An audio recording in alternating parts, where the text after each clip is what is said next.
Hi students, this is CUET 2024 Maths Paper Solution by Rupa Guha. So section A, question 6. This is the question from AOD application of derivative. So let's see the question. We have been given a function. The interval is from 0 to 3 and this is a match the following type of question in which list 1 and list 2 are there. List 1 has A, B, C, D and list 2 has 1, 2, 3, 4. So we need to match each of them. So let's see the options which are being given to us. So there are 4 options and I need to choose the correct one, right? So this is a question in which we need to find the absolute maxima, absolute minima and point of maxima and point of minima, right? So I go with choosing the correct option and then looking for the solution. So let's see, the correct option is D part. Now I move on to the solution. So fx is 2x cube minus 9x square plus 12x minus 5. So first of all, for absolute maxima and absolute minima, let's recall what we need to do.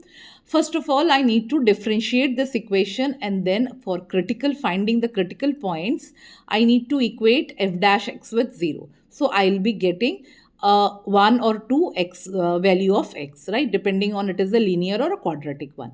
And then I have to look for the interval in which I need to find out the absolute maxima or the absolute minima. So the interval is 0 to 3. So I have got 0 to 3 and the critical points. I'm going to put those values in fx and see which acquires the maximum value and the minimum value. So let's go with this. So I got the value of f dash x, which is 6x square minus 18x plus 12, right? Now this is a very simple one. I can take out 6 common from here. I land with x square minus 3x plus 2, and this is a very easy one. I could see that when I split the middle terms, I get it x minus 2 into x minus 1. Now for finding the critical points, I need to put f dash x equals to 0, and I ultimately land with two things, that is x equals to 2 and x equals to, I land with two values of x, that is x equals to 2 and x equals to 1.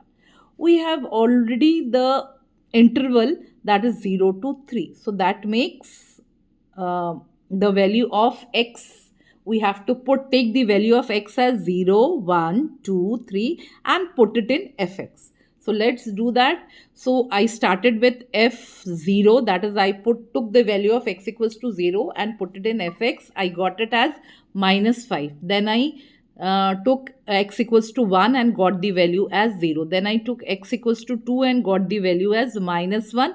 And finally, I got f3 equals to 4. So from here, you have to choose what is, rather choose not, you have to see which one is the maximum or which one is the minimum value. So you see that the maximum value is 4 and the minimum value is minus 5. So we got the absolute maximum value as 4, absolute minimum value as minus 5, and the point of maxima as 3 and the point of minima as 0. So finally I could match this as this absolute maximum value is 4, absolute minimum value is minus 5, point of maxima is 3 and point of minima is 0.